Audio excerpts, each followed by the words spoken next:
Votre système d'information sera attaqué. Peut-être pas aujourd'hui, peut-être pas demain, mais il le sera un jour. Peut-être même qu'il l'a déjà été et que vous n'êtes pas au courant.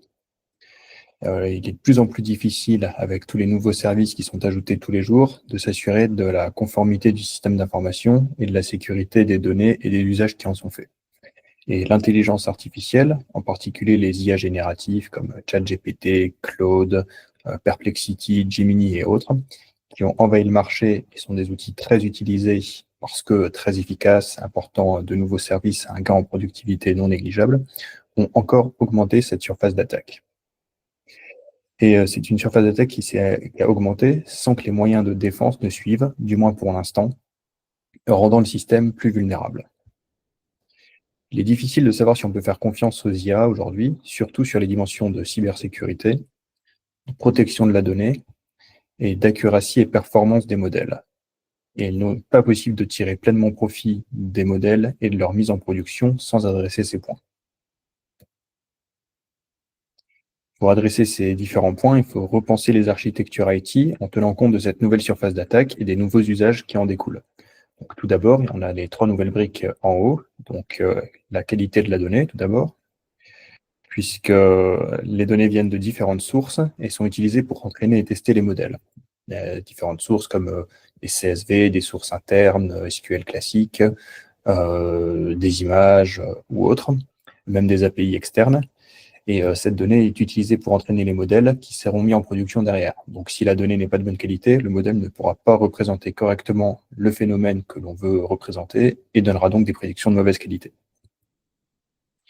Ensuite, il y a le modèle qui sera mis en production et qui sera fourni comme un service aux utilisateurs. Et il sera donc une nouvelle brique intégrante du système d'information et doit également être sécurisé. Enfin, le modèle sera utilisé pour faire de l'inférence et fournir un résultat aux utilisateurs. Par exemple, la génération de texte, d'images, de sons, de la prédiction de forecast de vente, par exemple, ou de la classification. C'est donc trois briques qui sont nouvelles dans le système d'information qu'il faut sécuriser et il faut s'assurer que tous les aspects de sécurité soient remplis de manière ad hoc pour chacun des problèmes ou des attaques potentielles sur une de ces briques. Donc, tout d'abord, il faut sécuriser la donnée d'entraînement, puisque comme je vous l'ai dit, c'est le nerf de la guerre. Donc si on a de mauvaises données, le modèle sera mauvais et donc les inférences ne donneront pas des résultats de qualité. La première technique d'attaque de la donnée, c'est ce qu'on appelle l'empoisonnement. Donc, c'est exactement ce que je viens de vous dire. Le fait d'empoisonner cette donnée, d'intégrer de la donnée qui est fausse, d'une manière ou d'une autre. Par exemple, si on se source sur des CSV externes ou des API externes, ces API peuvent être corrompus de manière à rendre des résultats qui sont faussés et donc donner des résultats qui seront erronés. Un autre risque, c'est tout ce qui va concerner l'exfiltration de données ou le data leak. Donc, même elles peuvent être non intentionnelles, mais le résultat est une extraction de la donnée qui peut être confidentielle. Par exemple, si on est sur des modèles bancaires ou des modèles médicaux avec des données de clients, de transactions bancaires ou des données de patients, c'est de la donnée qui n'est pas censée filtrer, qui est censée rester à l'intérieur du système d'information et être protégée et rester confidentielle. Se protéger de ces deux grandes attaques possibles, il faut appliquer d'abord de la découverte et classification de la donnée. Donc, si on est sur de la donnée externe ou interne, savoir d'où elle provient, si elle était fiable avant d'arriver dans le système d'information et si elle est toujours fiable après être ramenée dans le système d'information. Parce que peut-être qu'il y a un maillon de cette chaîne d'approvisionnement en données qui est lui-même corrompu et qui va corrompre la donnée. Ça peut être un traitement de la donnée ou alors un backdoor qui a été installé et qui fait que la donnée va sortir ou être modifiée. Et donc, il faut classifier cette donnée en différents niveaux de confidentialité pour savoir à quel point elle doit être traitée avec attention et à quel point il faut s'assurer qu'elle ne sorte pas et qu'elle ne soit pas modifiée et monitorer ces éventuelles modifications s'il y en a. Il faut également chiffrer cette donnée pour que même en cas de fuite, elle ne soit pas utilisable et contrôler les accès et appliquer du monitoring au système le plus tôt possible pour pouvoir agir le plus vite possible en cas d'attaque, puisque plus rapidement une attaque est détectée, le plus rapidement on peut la mitiger et faire en sorte que l'impact soit minime, voire nul. Une fois que la donnée a été sécurisée, il faut sécuriser le modèle. Et là, créer son propre modèle peut coûter énormément d'argent. Vous avez sûrement entendu parler de tous les articles qui disent à quel point créer un modèle comme ChatGPT et après en faire tourner des inférences est coûteux. C'est pourquoi la plupart des petites entreprises ne créent pas leur propre modèle, surtout pour de LLM. Ça peut être le cas pour des modèles ad hoc plus petits, mais en tout cas pas pour un large language model, parce que ça coûte énormément d'argent. Donc la plupart du temps, on va utiliser des modèles open source. Et il faut considérer ça comme une supply chain. Donc il est important de savoir d'où viennent les modèles et comment ils ont été eux-mêmes sécurisés, puisqu'ils sont à l'extérieur et il n'y a aucun contrôle qui est possible sur ce qui est fait à l'extérieur. Donc, par exemple, on peut utiliser peut-être différents modèles pour accomplir une tâche précise. Un modèle qui va faire de la transcription de son en texte, puis un autre modèle qui fera de l'extraction de mots-clés dans ce texte, par exemple. Et ils sont donc tous connectés au système d'information, ont tous la possibilité de communiquer avec lui et de recevoir et d'envoyer de la donnée.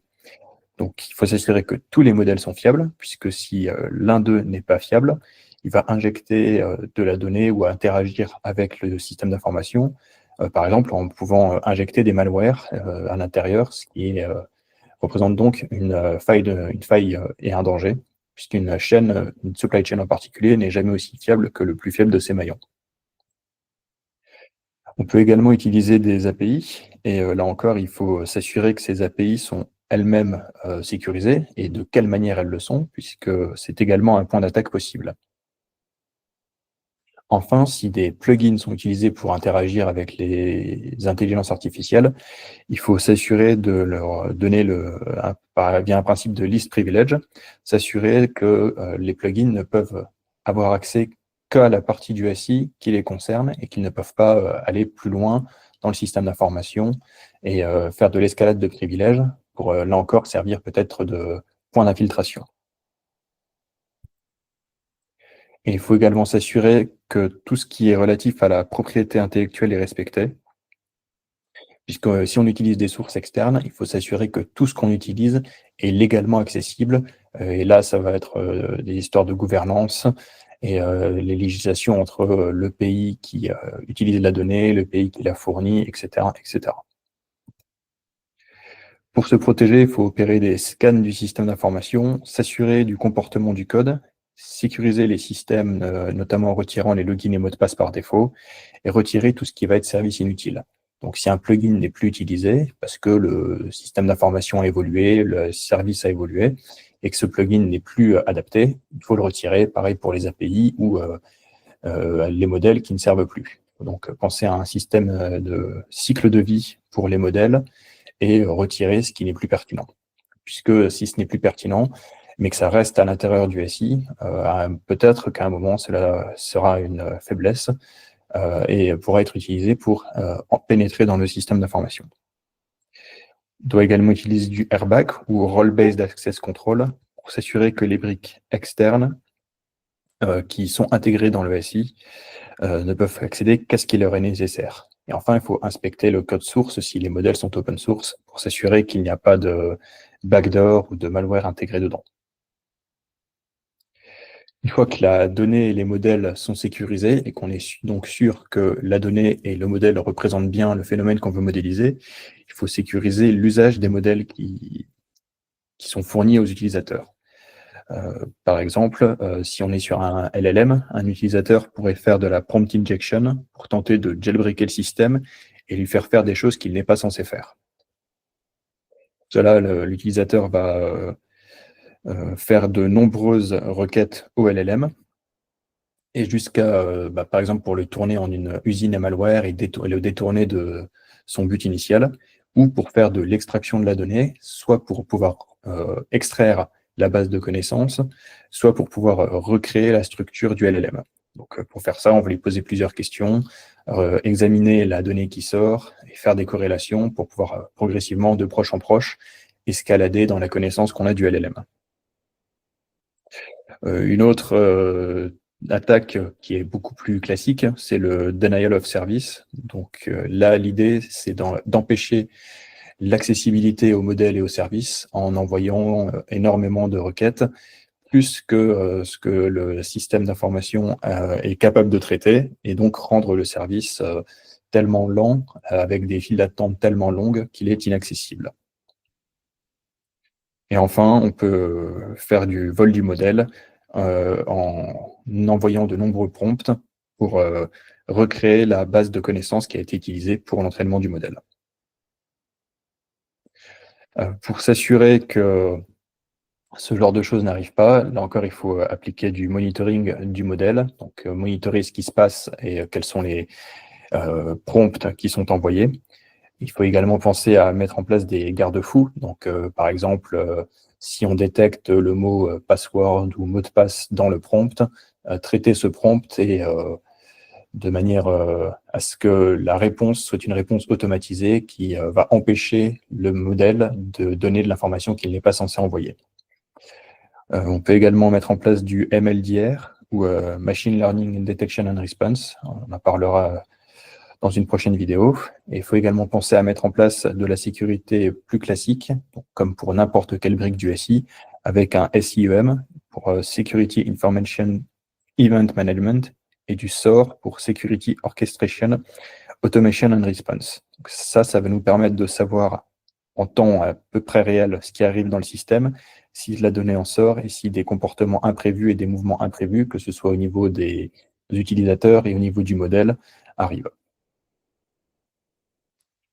Et une fois que le modèle en tant que tel, dans toute sa chaîne de création jusqu'à sa chaîne de mise en service est sécurisé, il faut s'assurer que l'infrastructure sous-jacente elle-même est saine et sécurisée, puisqu'il faut assurer la confidentialité, la disponibilité et la cohérence de la donnée, et ça passe par une infrastructure sécurisée et solide. Donc là, on est sur de la sécurité des SI et des services en ligne un peu plus classiques. Enfin, avec ces nouveaux modèles, on a un nouveau problème qui est la gouvernance de la donnée, puisqu'il faut mettre en place des politiques de données, notamment pour se prémunir contre le drift. Donc là, ce serait si le modèle n'est plus d'actualité parce que la donnée a beaucoup évolué et il n'est donc plus d'actualité. Par exemple, si vous avez un modèle de prédiction de consommation, peut-être que les habitudes des utilisateurs ont changé. Si vous étiez quelqu'un qui consommait beaucoup d'articles de sport en extérieur et du jour au lendemain, pour cause d'une épidémie, vous n'avez plus le droit de sortir, sans doute que vos habitudes de consommation vont être modifiées. Et donc, votre modèle ne sera plus pertinent. Il faut donc s'assurer de prémunir contre la drift, les biais dans les modèles. Donc là, ça vient avec la qualité de la donnée et la manière dont le modèle est construit. Par exemple, si on voulait faire un modèle pour savoir quelle est l'orientation politique de certains auteurs en fonction de ce qu'ils disent, il ne faut pas mettre en feature d'entraînement du modèle le nom de l'auteur, puisque les humains ont par définition un biais, et le modèle risque d'apprendre que tous les textes de cette personne sont de tel bord politique. Et donc, on arriverait sur quelque part une réponse cyclique. Enfin, il faut s'assurer de nouveaux sujets maintenant qui rentrent dans la gouvernance de la donnée, qui sont notamment le respect de l'éthique et des différentes lois en vigueur concernant la donnée, comme par exemple en Europe, le GDPR. Tout ça dépend de la gouvernance de données. Merci d'avoir regardé cette première introduction sur la sécurité des systèmes d'information à l'âge de l'intelligence artificielle. Si vous avez des questions ou des remarques, n'hésitez pas à les mettre en commentaire et à vous abonner pour un prochain épisode qui sera dédié à la mise à jour des infrastructures et des systèmes d'information à l'ère de l'IA.